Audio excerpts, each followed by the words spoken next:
কবিতাৰ শিৰোনাম ককা আৰু নাতিলুৰা। কবি যতীন্দ্ৰনাথ দুৱৰা। ককা আৰু নাতিলুৰা একেলগে বহি সাজিছে বালিৰ ঘৰ দুয়ো হাঁহি হাঁহি। পোনাতি পুৱাৰ যেন প্ৰথম কিৰণ, আনজন সন্ধিয়াৰ হেঙুলি ৰহন।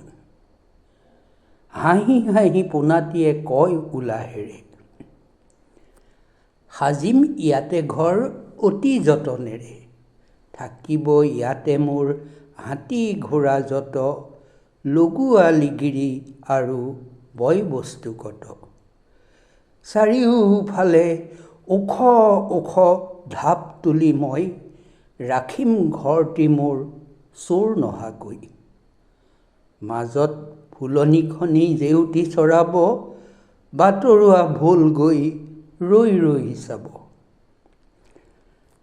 ককাই সঁহাৰি কয় মূৰ দুপিয়াই, সাজিছিলোঁ তেনে ঘৰ কোনোবা দিনাই।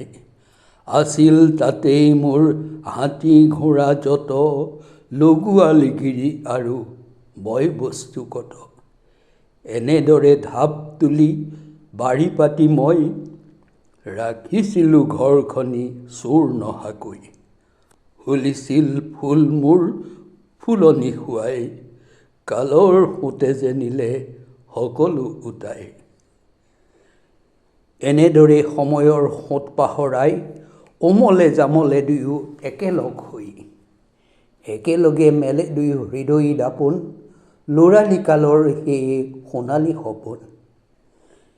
এজনে ৰঙেৰে চাই ভৱিষ্য মূৰতি, আনজনে ভাবে বহি অতীতৰ স্মৃতি।